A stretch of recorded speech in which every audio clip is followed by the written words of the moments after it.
Thank you for tuning in to Critical Action Leaders Getting Down to Business. This NC Chamber podcast is coming to you to bring together our business leaders to discuss the racial injustice that is spreading across our state and in our nation. And most importantly, we're coming together so that we can have meaningful dialogue, how the business community can really drive meaningful change that we so badly need. My name is John Murphy, and I'm honored to be the host for this series of podcast, Critical Action Leaders Getting Down to Business.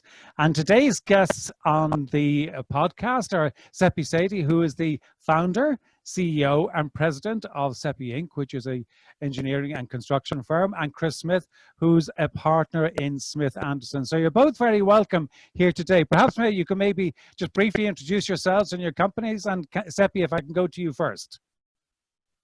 Yes, good morning, John. I'm so happy to be here and excited about our conversation. I am the founder, as you said, president of SEPI Inc. We are a civil engineering firm that does infrastructure design, and our clients are multiple public and private sector, and we have offices in North Carolina, South Carolina, and Florida. And do you want me to talk about myself personal? Please, yes.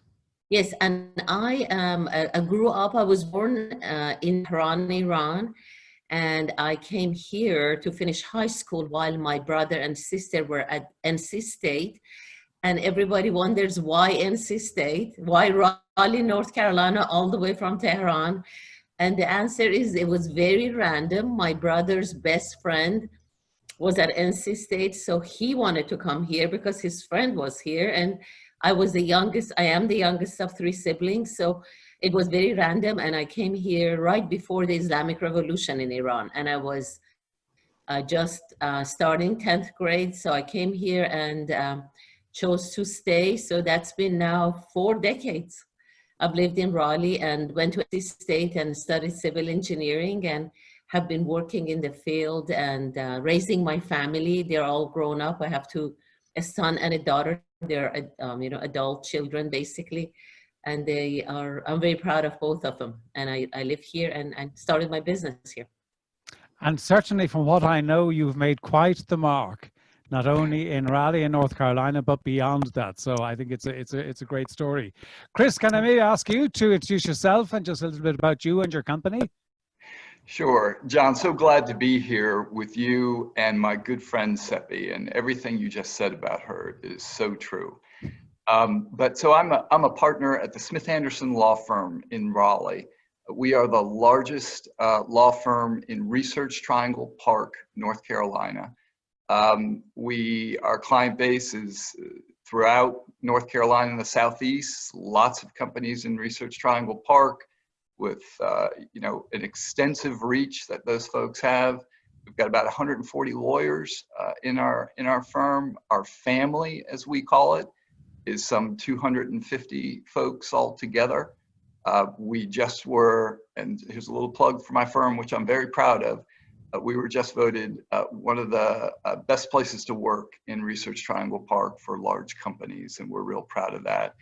I serve on the executive committee with my good friend Sepi of the North Carolina Chamber, and through activities on the Chamber, that's how I've gotten to know Sepi and how true all those great things that you said about her are. That's great, thank you. So listen, just delving into it, I mean, with all of that's gone on with, since the George Floyd, the Black Lives Matter, the racial problems and unrest in the cities. I'm just curious as leaders, because the whole purpose of these podcasts is talking to leaders of organizations.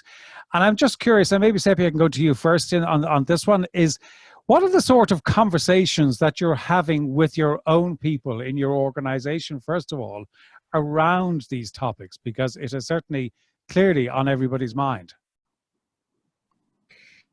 It is very true. I'm having a lot of conversations. Some of them are very difficult conversations. Mm-hmm. And I think it's a variety of conversations, whereas I would be talking to a like-minded person who would say, I'm so happy this veil is down. I'm so happy that everybody's now talking about this. Everybody feels more motivated to more for racial equity. and the large companies, the small companies, everybody is feeling about what can I do in my organization. So there are those positive conversations, in my opinion, positive. But then again, we live in a democracy, so not everybody believes in what maybe I do or some other colleagues do. And then there are other conversations where people say, well, I don't believe in that. I think this is a fad.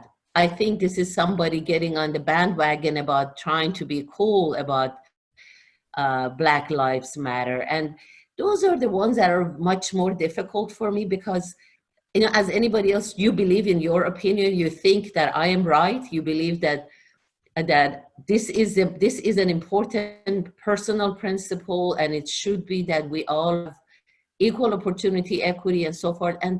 And some folks say, well, I grew up very, very poor. Yes, you look at me and I'm a white man, but I was poor. I was struggling. I didn't have any privileges. The conversation becomes very deep about, okay, we're not talking about exclusively economic privilege. What we're also talking about is social privilege.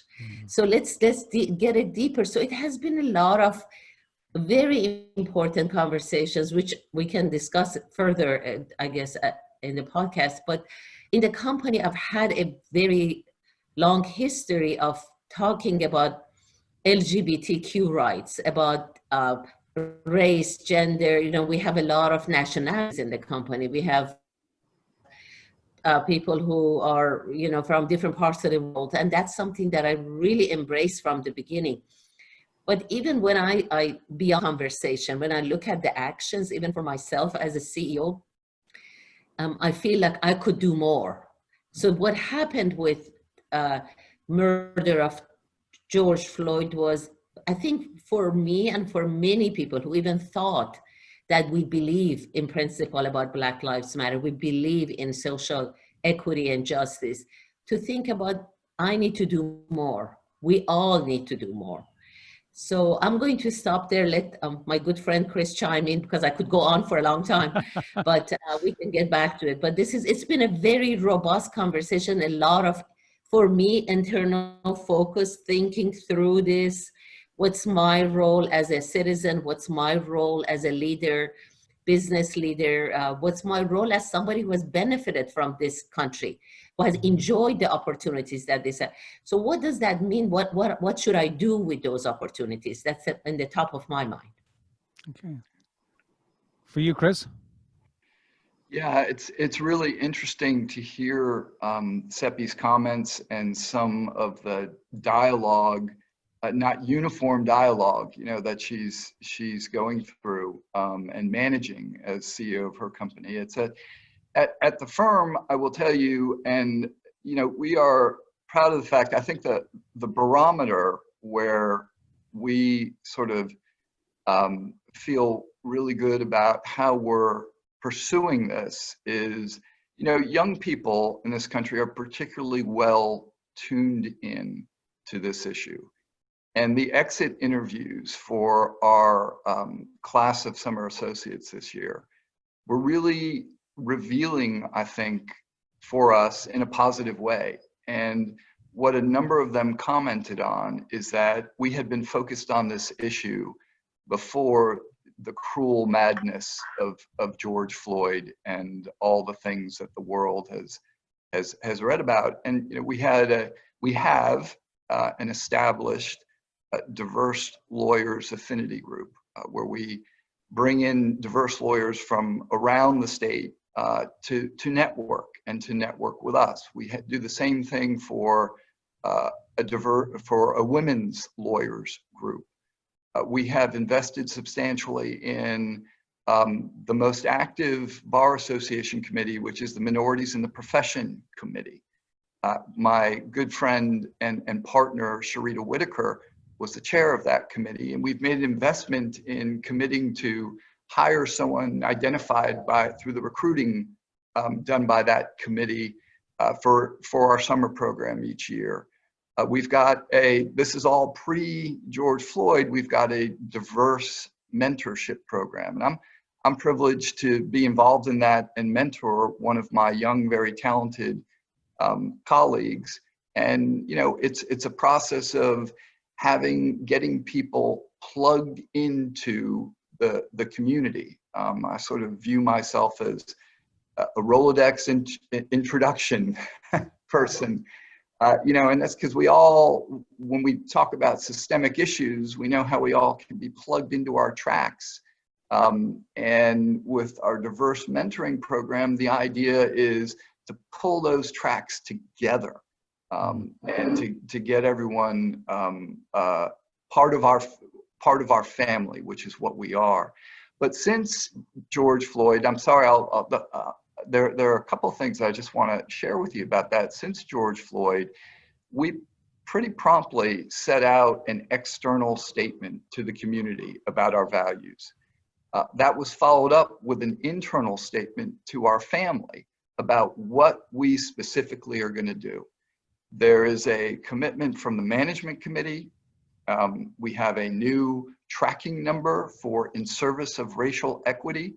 We have raised funds for 3 specific groups, one that's educational about racial issues, one that is rehabilitative for people who are trying to get back into the workforce, and another of which is to support a group, the North Carolina Justice Center, which I hope we get to talk a little bit about in a couple minutes, because it has to do with the Second Chance Act, which is something that SEPI and our other colleagues on the chamber worked very hard to try and get in place here in North Carolina, and successfully. That's really interesting. Just on the Justice Center, maybe could you just elaborate on that when you're talking about it, maybe to explain what that is and what it's doing? Yeah, so the North Carolina Justice Center is a litigation and public advocacy group, and they have been very focused on trying to address, and they were a big part of the broad-based consortium, which the North Carolina Chamber was a key member of, to support the Second Chance Act. And what the Second Chance Act does is it permits the permanent expungement of certain low-level criminal offenses, which otherwise, it's a game over proposition. When you've got that record, SEPI's company, other companies, all the companies we advise, as a general rule, you're stopped at the door when you've got a criminal conviction. Second Chance Act addresses that. And just to throw out some quick lawyer numbers about this systemic issue and why SEPI and our colleagues were so focused on this being really a workforce development issue. We've got 10.5 million people in North Carolina. Last year, there were 1.9 million criminal infractions. 10.5 million people. Of those 1.9 million, 1 million of them were non-DWI vehicle infractions. 1 million. And those folks with low-level criminal misdemeanors, if they can't make bail or bond, they start to get tripped up in the system. And the Second Chance Act is really targeted at those folks to clean out the record so they can come work for SEPI. Yeah.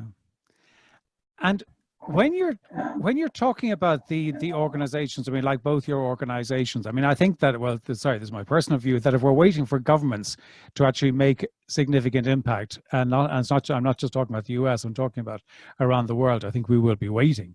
So, I mean, the businesses are in a great position, but I mean, how do you, both of you, see your own organizations as being kind of uniquely positioned to really address systemic racism? I think I can add to that.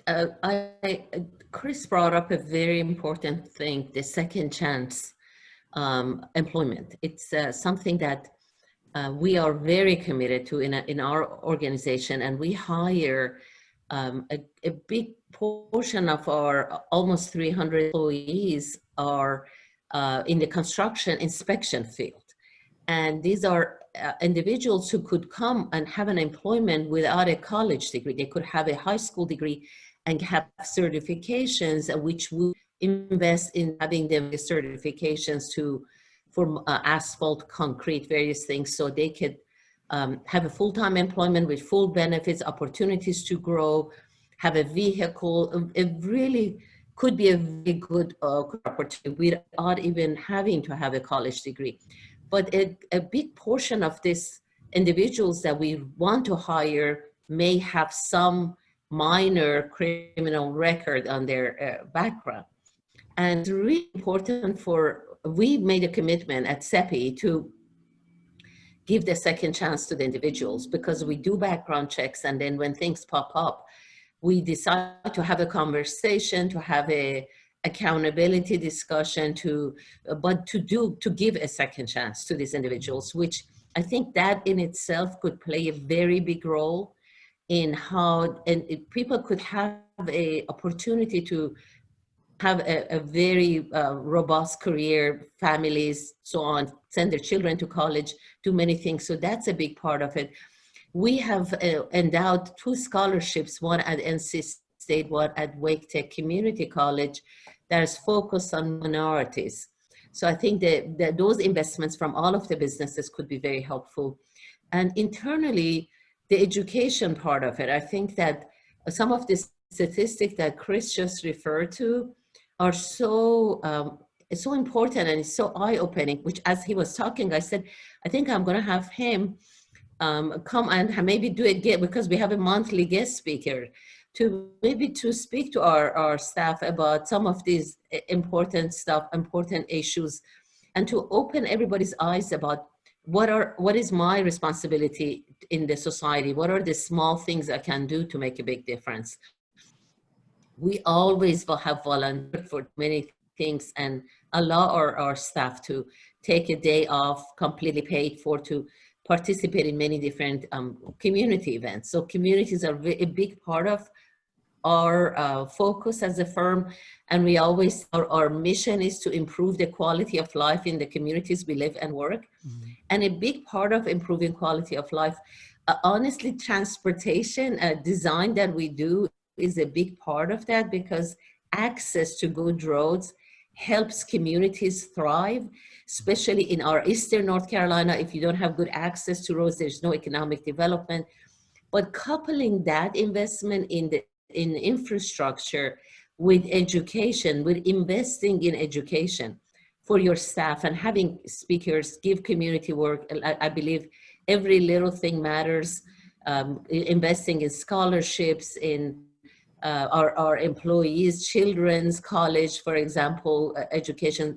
But we're thinking about other ways that we could make an impact. And I was raised in a family that education was paramount. Education was the most important thing. My mother was a teacher, my dad was a lawyer, my aunts were lawyers in Iran. I mean, education was everything. And as a firm, we focus on education. So we focus on initiatives around education, investing in education. And I think social education is important. If you read about history, there's so much information out there. So I was talking to a colleague who says, I don't believe in systematic racism. And I said, okay, let's just pause for a second and think about what was happening 60 years ago, where the individuals couldn't go to a college or couldn't drink from a fountain because of the skin color. So how could you not believe that such a thing ever existed?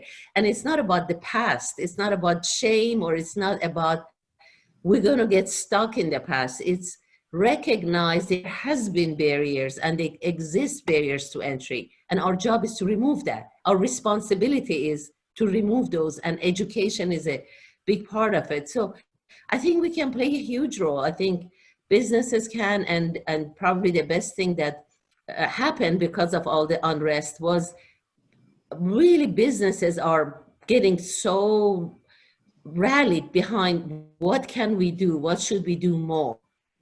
Yeah. One of the things, Chris, if I can ask you maybe just on this one, if I can ask you, is because I see a lot of companies doing a lot of things, and I'm a great believer in leverage. So I suppose the question is, how can the organizations can be each individually doing a lot, but how can they kind of go across it and leverage each other to really make it, that one plus one is greater than two? Yeah.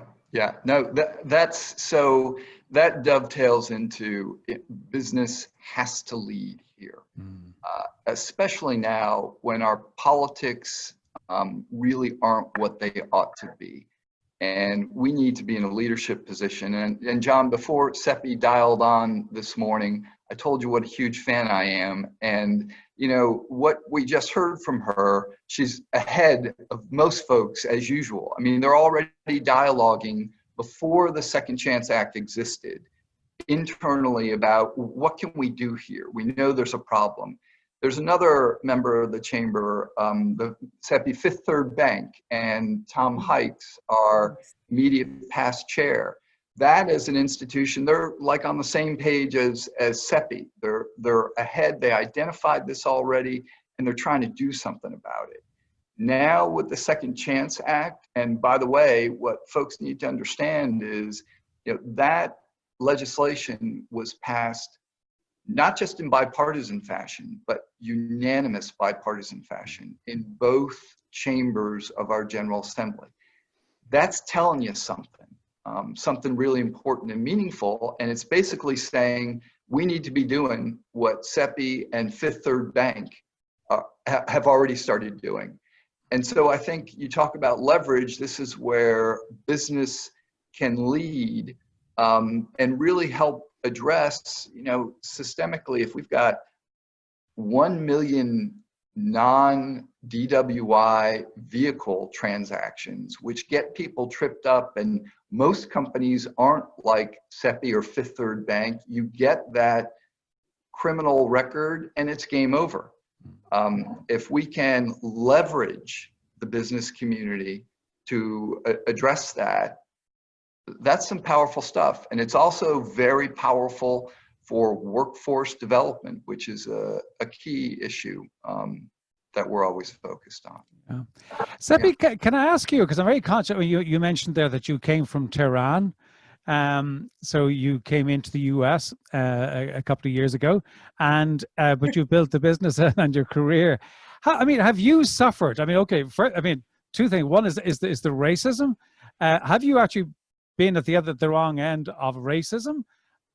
And I suppose I have to ask you as well, being a woman in and building a business. I mean, that's kind of a bit of a double hit, isn't it? Yes, it is. It's definitely, you know, it's been difficult. It has been difficult. I'm not going to, you know, pretend like it hasn't been difficult. I am in engineering and construction and the fields that are historically very male dominated. So being a female and being from one of the least popular countries in the world after North Korea has not been an easy thing.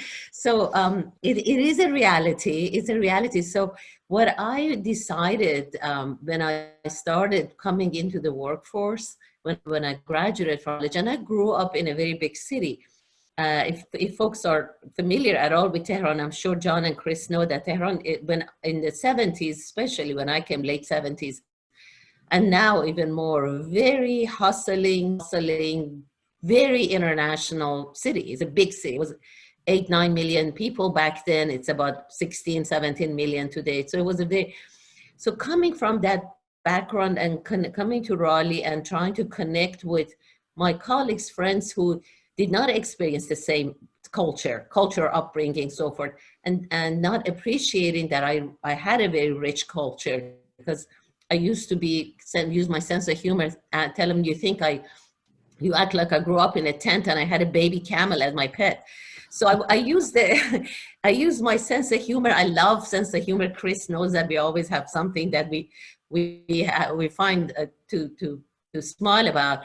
But it has been difficult, and I try to be thoughtful about how can I bridge the gap? How can we find things in common? How can we focus on what we like? Because there's always something in common between human beings. It could be travel, it could be food, it could be whatever. So I think I grew up to be very resilient. I believe that I'm a strong and resilient person, but still it was not easy. It has not been difficult. And And it has always been that for me, and especially for women, and I thank you, John, for asking, I really think it's very important not that we need to support women into leadership roles and minorities and diverse people, because they have not had grown up with the same set of circumstances. There's always been a barrier, like they had to prove themselves. They're not there. I ask all of my friends, when you were in college, female friends, how many of your female friends who graduated from college went on to have jobs that could open doors for you? Which is a very easy thing for men that have had their college to go open doors for them. So that's not the case for women. So it's important to recognize the value that women can bring in, not can bring into the organizations in leadership roles, and to truly support a diverse environment. And it's something that I've been talking a lot about in the past year. Actually, I did a TEDx talk about how rethinking feminism can improve women into leadership roles. Yes, I actually listened to it, Sepi. I actually did listen to it. It's very good. So I think it's I think it's where I believe that men can be incredibly instrumental when they're committing to diversity, when they, because men are in positions of power if you look at it statistically. So their commitment to this can really make a big difference. So it has been difficult, and I had to be very strong. I had to find common points. I had to not take things personally. I had to use my sense of humor and build friendships. And it takes a long time. So I had to be one-on-one with my colleagues and build a relationship, and for them to trust me and trust my leadership and trust my vision. And I think that it could be easier. It doesn't have to be that we automatically not give credit to women and say they have to put themselves. So why not come from a field of supporting them? And I'm hoping it will be less challenging in the future. I think that a female or minority's voice should matter as much as men's voice should be the same thing. That so we don't have to say this, that whatever we're saying 10 times before we're heard. So it would be helpful if we're heard the first time that we were saying it. So that's I'm very passionate about that, as you know, John. Yeah, I know. And I think that, that kind of brings us to kind of the broader issue of diversity and inclusivity, because it's obviously a huge topic. And I think that one of the things, I mean, being honest, one of the reasons I really wanted to be involved in these series of interviews is that, I mean, I could say as a white European, well, what's it got to do with me? But I mean, it has everything to do with me. It's got everything to, and it's what we all can do. And it's also a little bit like that you begin to realize when you get engaged in these conversations, and I speak personally, that my knowledge was a bit, thin and not terribly deep, which has kind of driven me to study. And I'm going through a process right now of studying, being certified as for diversity and inclusivity, which is just really to educate myself, because it's a big area. And I'm just wondering, with the whole area of diversity and inclusivity, Chris, for you within your organization, how is that being led through your organization? Yeah, well, it is a management committee. The firm is guided by the management committee. It is a management committee priority, and we have a separate diversity and inclusion committee staff with some very able colleagues. And one of the co-chairs, I mentioned earlier, Sharita Whitaker, who does a lot of work with minorities in the profession committee. One of our colleagues, Carrie Shad, co-chairs that with her, and Carrie is one of my colleagues on the management committee. So we've got that leadership commitment. The management committee has made its own personal commitment for a substantial, to that I mentioned earlier, that in support of racial justice, that tracking mechanism that we have, that the management committee will make a significant contribution of its time, as well as individuals, to things in support of racial justice. So it is embedded in us, and it really is embedded in us from our leadership standpoint that this is your law firm. We have a diverse community in our law firm, and we are a family, and it is everyone's law firm. And that's really where this comes from. So we make it so and honor what we think is what we value as our culture, which is, of course, first we take care of our clients, but we take care of each other in doing that and provide for our firm family. And Sepi, for you within your organization, how is it being driven through SEPI Inc? We have had a diversity and inclusion committee for years, and I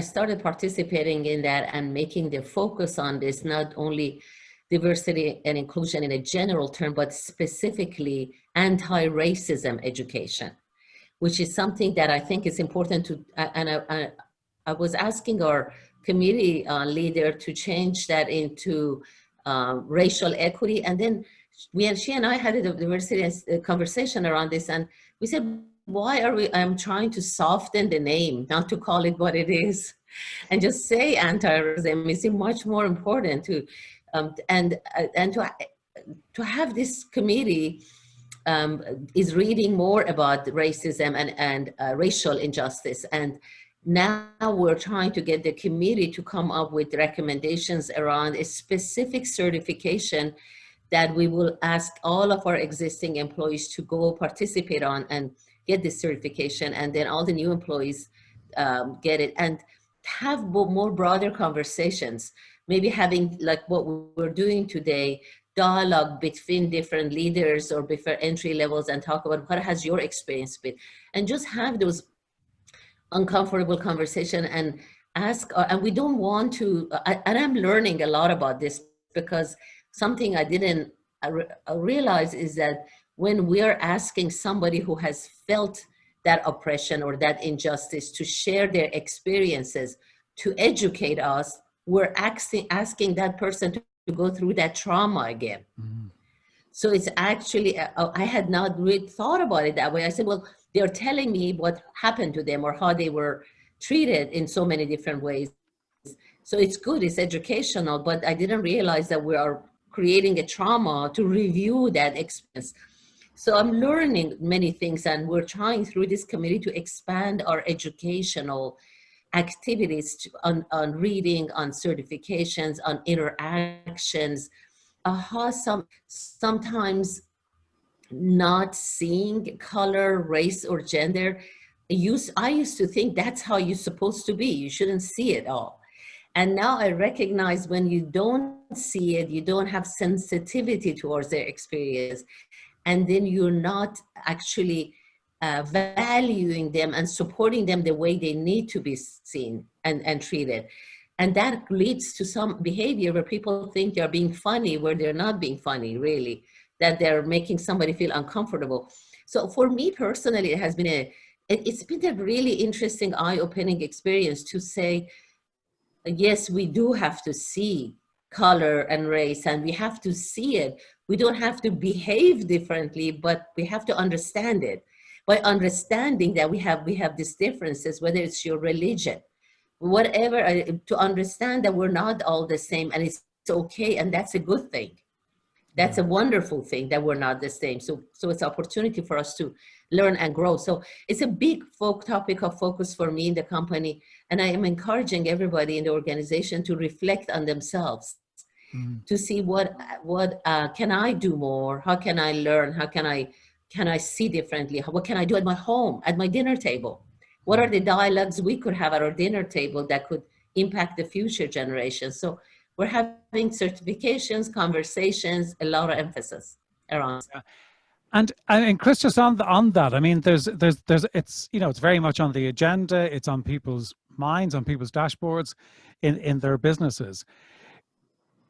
Do you have a fear that it won't stick? I mean, when you look at what's happening, there's, something else can come on the agenda. I mean, in the US, you've got the elections coming up. Something else could happen globally, as it, always does. Do you have a fear that this just gets knocked off the agenda and it's just oh yeah, we did a little bit of that in 2020, but we're kind of moved on to something else? Yeah, Sure. There's definitely that fear, but I don't think it's going to be realized. I mean, no question, the needle is probably as far over now, and it's probably going to come back a little bit.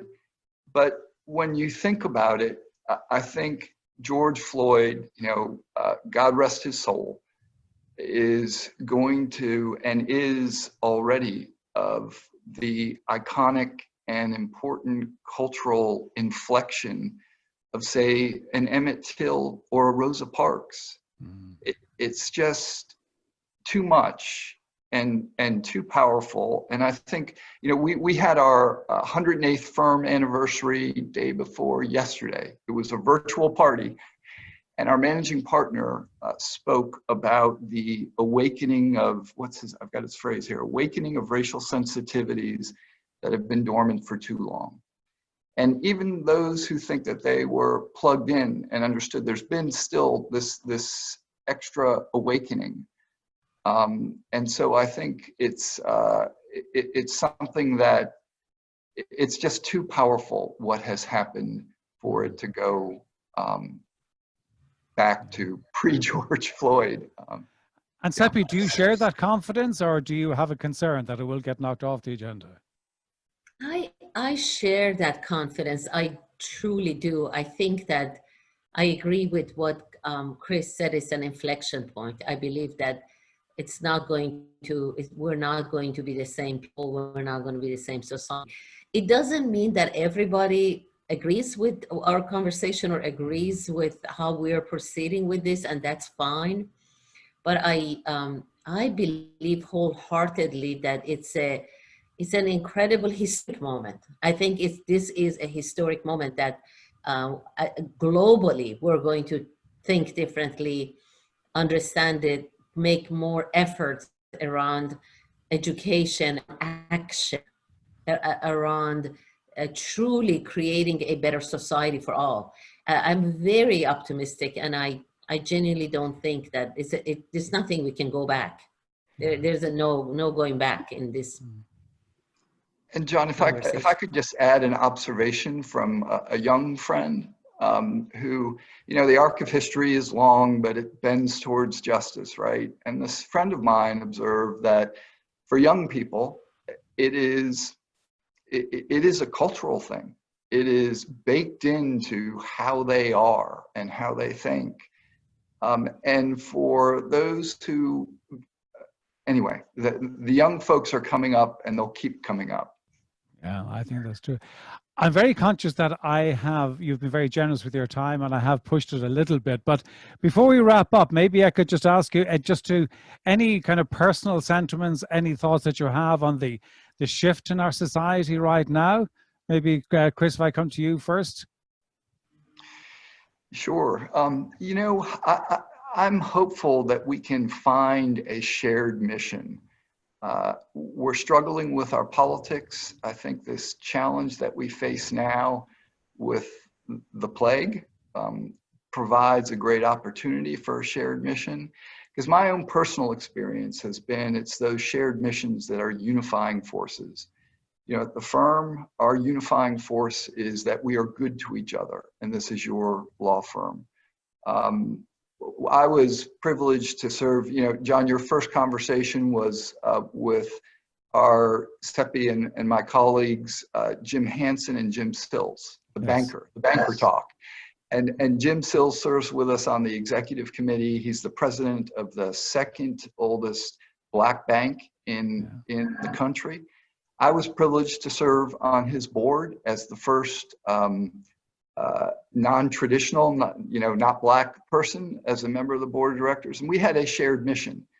And that shared mission was a green one, which was adding value and earning money for our shareholders. But I think that's the kind of thing that that shared mission, and maybe we find that shared mission in getting on the other side of this pandemic.